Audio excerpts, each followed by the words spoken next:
Fala, gente, a gente chegou na nossa última aula da Maratona Sai da Bolha. Obrigada pra todo mundo, assim, que chegou até aqui junto com a gente. A gente teve 3 aulas incríveis, agora a gente tá entrando na terceira.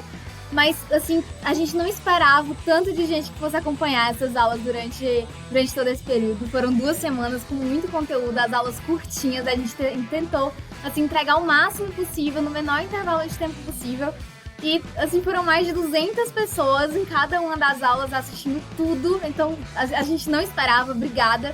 E parabéns pra quem viu tudo, porque vocês estão, assim, aproveitando uma oportunidade bizarra, gente. Assim, eu acho que eu tenho segurança pra falar que conteúdo como esse na internet ainda não existe. Vários trainees se juntarem pra fazer um conteúdo, gente, só aqui no Sai da Bolha. Então, cara, sugar esse conteúdo daqui é uma oportunidade incrível. Parabéns pra você que tá fazendo isso. E se você não viu as outras 2 aulas, fica tranquilo, fica ligado no Instagram, porque a gente sempre vai colocar conteúdo pra você lá, sempre. Sempre aqui, é só você acompanhar tudo que tá rolando, que você sempre vai crescer mais junto com a gente. Tá, pessoal? Assim, obrigada de coração. A ideia aqui é sempre entregar cada vez mais. E a nossa aula de hoje, né, a gente vai falar um pouquinho sobre concorrência. Mas assim, como é que a gente supera uma concorrência, né? A gente sabe que para você entrar num processo seletivo de trainee, são 20 mil, 30 mil, 40 mil, 50 mil pessoas. Então, poxa, como é que eu vou conseguir me destacar? Será que eu sou melhor do que esse tanto de gente? E pessoal, assim, eu vim aqui para dizer que mesmo que você não seja, mesmo que você sinta que não seja, você pode ser, tá? Quem não conhece minha história ainda, eu sou nordestina, né? Eu sou de Fortaleza. E eu não fiz uma faculdade que tinha a ver com o que eu faço agora dentro do trainee da Nestlé. E assim, eu não tinha ideia do que era um processo seletivo lá em 2019. Eu não sabia de nada, absolutamente de nada. E consegui passar em um dos maiores processos seletivos do Brasil, que foi o trainee da Nestlé em 2019. E assim, eu consigo dizer com muita segurança que na época eu não estava preparada, porque uma pessoa que nunca nem tinha pisado em São Paulo, não sabia como é que era um processo seletivo de trainee. Eu não sabia nem o que era pitch. E se você não sabe, calma que dá tempo ainda de aprender. Como é que eu ia passar? Eu tava completamente despreparada, gente. Completamente despreparada com a minha concorrência. Mas eu passei. Eu tô aqui pra te dizer como é que eu fiz isso. E o jeito que eu fiz isso foi um jeito metódico, assim. A gente vai te mostrar um método de melhoria contínua que vai te ajudar sempre a se desenvolver. Porque assim, quando a gente... pra mim, as coisas são melhores quando a gente aplica um método, né? Pra mim é mais palpável, mais fácil de entender. E quando a gente não para de aprender, você passa a ser uma pessoa que não sabe muito para uma pessoa que sabe. Então, antes de tudo, gente, se você não tá preparado, se você não se sente preparado, cara, pra você ficar preparado para alguma coisa, você precisa primeiro não estar preparado. O caminho, a ponte, né, entre não estar preparado e estar preparado é só força de vontade. E aqui a gente vai te ensinar um método muito legal. Então vamos lá, esse aqui é o meu método de melhoria contínua. A gente chama em inglês, se eu não me engano, é PDCA, mas eu chamo de método PECA, tá, em português. E eu vou explicar cada uma dessas fatias coloridas para vocês e como é que a gente consegue melhorar continuamente até a gente passar de uma pessoa não preparada para uma pessoa preparadíssima para passar no processo seletivo. Então, pessoal, o nosso primeiro passo, nossa parte azulzinha aí, você precisa planejar suas melhorias, ou então planejar o primeiro plano de ação. Isso aqui é plano de ação, ok? Então vamos lá. Primeiro passo é se inscreve no processo seletivo, porque vamos ser sinceros, quando você não se sente preparado, você às vezes nem sequer se dá o trabalho de se inscrever. Putz, isso aqui é muito difícil, Ambev, eu nunca vou passar. E você nem se inscreve. Não se inscreve, velho, vai. E se você sabe pouco, se inscreve em tudo, porque aí você começa a entender como é que joga o jogo, sabe? Estude a empresa. Quem assistiu a nossa aula 1 sabe qual é o jeito certo de estudar uma empresa. Então, assim, estuda assim, mercado, estuda segmento de mercado, concorrência em empresa. E você precisa fazer um plano de ação para cada etapa. O que isso quer dizer? Não vai despreparado para as etapas. Se você não é tão bom em teste de lógica, velho, assim, de verdade, se prepara, faz uns questõezinhas antes de ir. Se você não é tão bom em inglês, a mesma coisa. Dá um Google, assim, pesquisa as questões que mais aparecem nesses testes. Vá preparado, faça um plano de ação para cada etapa. Quando você for para a dinâmica, pesquise skills de liderança, como se portar na dinâmica em grupo. Vá preparado, ok? Aí beleza, qual é o segundo passo? Você executa o que você planejou. Fiz um plano de ação, estudei que só lógica ou então dinâmica. E aí você entra na etapa de vídeo, nas dinâmicas, nas entrevistas. São as etapas, né, que você consegue entrar e vai passando. Aí, putz, não passei. Gente, normal, tá? Quando você tá num processo desses, que são alguns dos processos mais concorridos do país, é normal você não passar. Normal, fica tranquilo. Você não quer ir. Depois que não passar, o que acontece? Você precisa checar os seus resultados. Primeiro pensa, qual foi a etapa que você estancou? Qual é a etapa assim, que você nunca consegue passar? São as etapas iniciais, de perfil, lógica, inglês? São as entrevistas, que você se enrola um pouco com algumas perguntas que você não sabe como responder?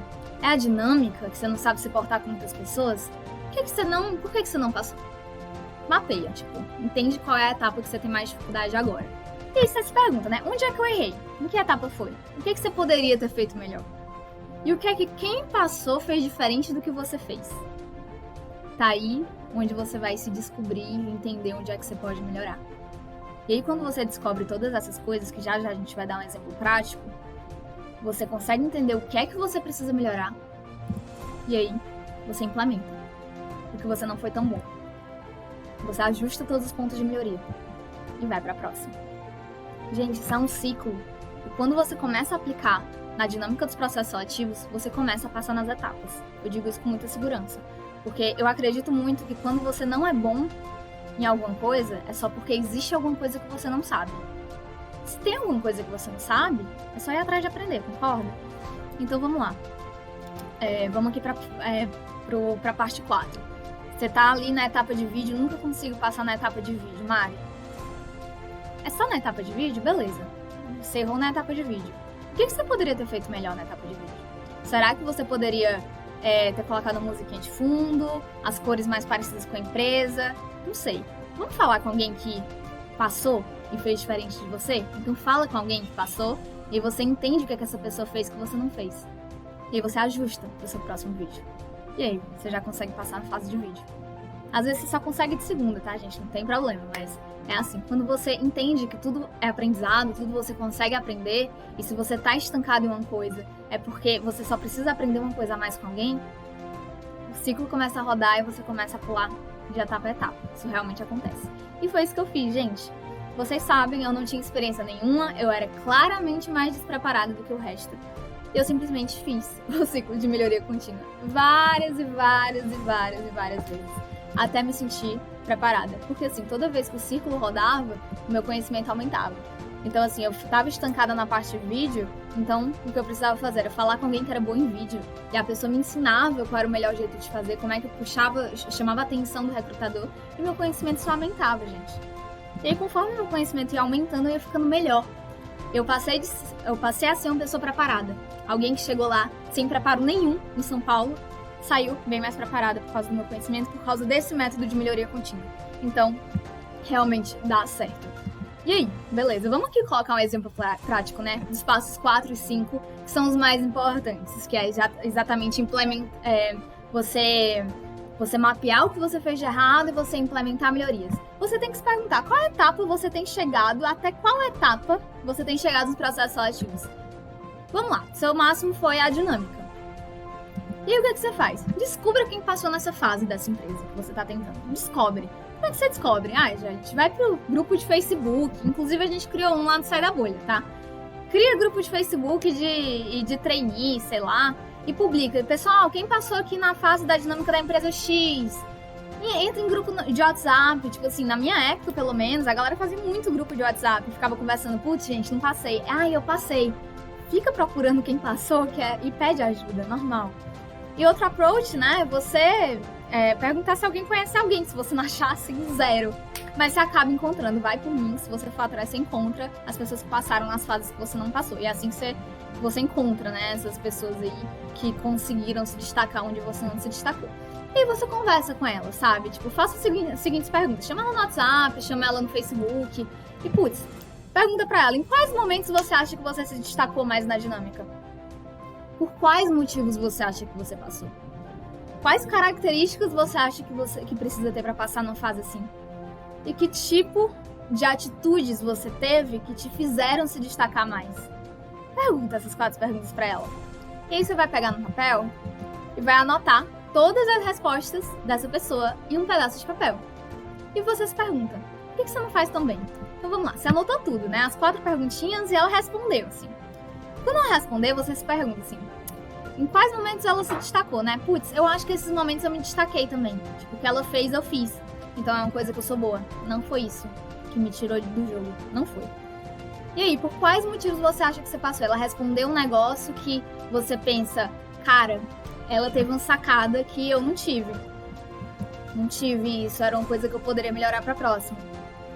E quais características você acha que precisa pra passar nessa fase? As características que ela teve, você acha que você teve também. Então, não foi isso também. E que tipo de atitudes? Ela teve uma atitude legal que você poderia ter tido, mas não teve. Então, você já descobriu quais foram os pontos que ela se destacou que você não se destacou. Então, é aí que você precisa melhorar para você passar de etapa. Encontramos onde é que você precisa melhorar. Encontramos. São nas perguntas 2 e 4. E aí, você pega essas perguntas 2 e 4 e faz o seu plano de ação. Então, vamos lá. Perguntas 2 e 4. Ela te falou os motivos, né? Vai que o motivo que ela acha que passou é porque ela foi muito líder. Teve atitude de liderança lá. Se pergunta, cara, como é que você pode ser mais líder? Será que você precisa achar a ideia de outra pessoa legal? Você precisa considerar mais os outros, né? Será que puxar pessoas que estão falando menos seria legal para você ser mais visto como líder? Será que conduzir o grupo também seria legal, uma atitude de liderança? Pode ser. Então você começa a mapear como você poderia ser mais líder, né? Pergunta pra ela o que ela fez. E aí, beleza. Qual é a segunda? Quais foram as atitudes, né, que ela teve? Ela disse que a atitude dela foi conduzir o grupo. Então ela foi capaz de conduzir ali, manejar, que tá muito ligado com liderança. Como é que você poderia conduzir o grupo? Se pergunta, como é que você pode conduzir um grupo? Você pode fazer a gestão de tempo, né? Dizer, galera, eu tô aqui com um timer e a gente tem 20 minutos, vamos se organizar pra todo mundo falar. Você tá conduzindo de alguma forma, concorda? Você pode fazer a gestão de brainstorming. Então, quando cada um tá falando a ideia, você pega seu caderninho, pega uma caneta e anota a ideia de todo mundo. Pedro falou isso, isso, isso. Carla falou isso, isso, isso. Matheus falou isso, isso, isso. Tá gerindo. Você tá conduzindo o grupo de alguma forma. Você tá anotando as ideias, organizando ali pra ninguém se perder. E você também pode organizar o grupo, assim, falar no comecinho. Pessoal, o que vocês acham da gente, cada um falar 3 minutinhos, assim a gente consegue todo mundo falar, a gente fazer uma ideia que agrade a todo mundo. Se você tiver esse speech, você tá conduzindo o grupo a fazer alguma coisa. É uma coisa que você poderia ter feito. E aí, pessoal, aqui, esse vermelho, você já descobriu o que você tem que fazer na próxima fase, que você não fez nessa. E é assim que você começa a melhorar. É assim que funciona. E realmente acontece, pessoal. E conforme você vai aplicando esse método, você vai começando a se destacar na multidão. Juro que foi assim. Eu vou dar um exemplo muito legal meu, que eu me sentia muito assim, né? Eu lembro que eu cheguei numa dinâmica, eu acho que foi até da Centauro na época, que eu cheguei assim em São Paulo, tinham 100 pessoas e eu não conseguia me destacar no meio delas, não conseguia. E aí eu vi a Lu, que também é daqui do Sai da Bolha, a gente se conheceu lá na Centauro. A Lu, ela começava a bater palma pra galera que não era do grupo dela, que não tinha nada a ver com ela, mas ela admirava e começava a bater palma pra galera que se apresentava lá. E era só ela que batia palma das 100 pessoas. Gente, os recrutadores estavam todos olhando pra ela. Eu aprendi isso. E aí, quando foi na minha vez da Nestlé, eu lembrei disso da Lu e apliquei pra mim. É o método PECA. Uma coisa que eu não era boa, apliquei e fiquei boa. E apliquei na minha próxima. Bora pra próxima, né? Eu apliquei isso na Nestlé. Quando o recrutador tava falando, tava 100 pessoas caladas. Eu levantei a mão. Quando eu levantei a mão, todo mundo olhou pra mim e eu fui notada. E eu passei a ser um guarda-chuvinho amarelo. Então, pessoal, é isso. Eu acho que você tem que entender primeiro qual é a fase que tá te colocando pra trás, qual é a fase que você tem dificuldade de passar, e você aplica o método PECA. Quando você aplica ele, você vai atrás de pessoas que sabem mais que você, tudo dá certo. Assim, a gente tem que encarar a nossa concorrência, as pessoas que sabem mais que a gente, como oportunidades da gente aprender com elas. Porque se eu não visse pessoas melhores que eu nas dinâmicas, eu não teria a capacidade de olhar o que elas estão fazendo e espelhar pra mim. Então, encarem a concorrência como uma oportunidade de aprendizado. Se você vê que uma pessoa está se destacando mais, não se amedronta. Para e pensa, o que eu consigo aprender com esse comportamento aqui? Pra aplicar na minha próxima, porque nessa eu não tô indo bem. Então, gente, tudo é aprendizado. Tudo é aprendizado. Pra você ser bom em alguma coisa, você primeiro provavelmente é ruim. E entre ser ruim e bom, é só persistência e método PECA.